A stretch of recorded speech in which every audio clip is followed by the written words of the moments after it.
Konnichiwa मिनासान Japanese class day 5। आज हामी टेनटेन र मारुको बारेमा सिक्नेछौँ। टेनटेन सुरुमा आज हामीले टेनटेन मात्रै सिक्नेछौँ। मारु पछि भिडियोमा सिक्नेछौँ। टेनटेन भनेको के हो? टेनटेन भनेको दुईवटा साना रेखा हो। यो टेनटेन लगाउँदा शब्दको आवाज परिवर्तन हुन्छ। टेनटेन हिरागाना र कातागानाका सीमित अक्षरहरूमा मात्रै प्रयोग गरिन्छ। ती हुन् का, सा, ता, हा हरूका लाइनमा यसको प्रयोग गरिन्छ र टेनटेन प्रयोग गरेपछि उच्चारण परिवर्तन आउँछ। टेनटेन प्रयोग हुने हिरागाना शब्द, टेनटेन प्रयोग नभएका हिरागाना शब्द, टेनटेन प्रयोग भएपछिका हिरागाना शब्द।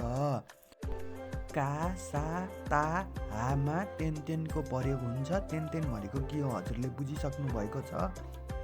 कालाई टेनटेन प्रयोग गर्दा गा हुन्छ, सालाई टेनटेन प्रयोग गर्दा जा हुन्छ, तालाई टेनटेन प्रयोग गर्दाखेरि दा हुन्छ, हालाई टेनटेन प्रयोग गर्दा बा हुन्छ।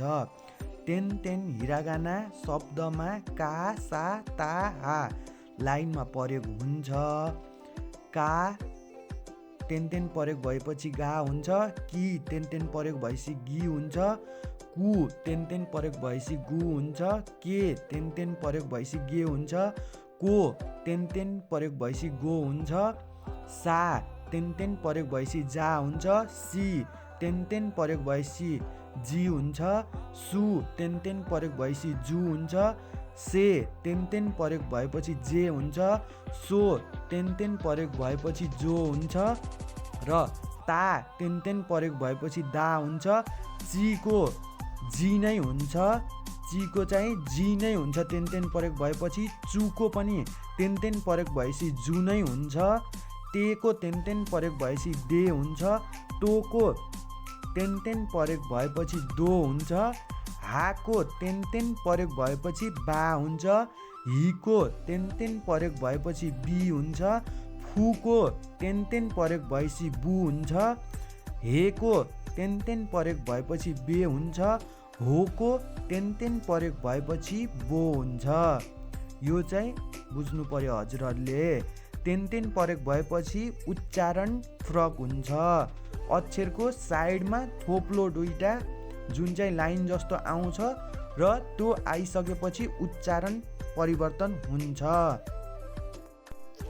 हजुरहरूले japanepal.com को युट्युब च्यानललाई पनि हजुरहरूले सब्सक्राइब गर्नुहोस्, लाइक कमेन्ट गर्नुहोस् र हामीले टिकटकमा पोस्ट गर्न नसकेका लामो लामो भिडियोहरू अब लेसन सुरु हुँदाखेरि पनि हामीले मिनिङको, लेसनको, ग्रामरको लामो लामो भिडियोहरू पनि पोस्ट गर्नुपर्ने हुन्छ। त्यो भएर हजुरहरूले चाहिँ यो भिडियो हेर्न चाहनुहुन्छ भने सम्पूर्ण japanepal.com को भिडियोहरू हेर्नको लागि सब्सक्राइब गरेर हजुरहरूकोमा नोटिफिकेसन जानी बनाएर बस्नुहोस्। हामीले चाहिँ एमा डे बाई डे पोस्ट गर्छौँ युट्युब च्यानलमा चाहिँ। टिकटकमा चाहिँ लामो लामो भिडियोहरू आउन सक्दैन र हजुरहरूले चाहिँ एकदम राम्रोसँग टेनटेन र मारुको बारेमा बुझ्नुपर्ने हुन्छ र टेनटेन प्रयोग भएपछि उच्चारणमा परिवर्तन आउँछ। हजुरहरूले पनि बुझिसक्नु भयो र अब यसपछि चाहिँ हामीले मारुको बारेमा हजुरहरूलाई बुझाउने छौँ र जापानको बारेमा केही जानकारी लिन हो भने पनि हामीसँग हजुर जोडिन सक्नुहुन्छ र हामीले छिट्टै अनलाइन क्लासको पनि सुविधाहरू हजुरहरूलाई प्रोभाइड गर्छौँ। कोही पनि अनलाइन क्लास लिन चाहनुहुन्छ भने हामीसँग जोडिन सक्नुहुन्छ भन्दै म आज बिदा हुन्छु। माता आसिता, थ्याङ्क यू, धन्यवाद।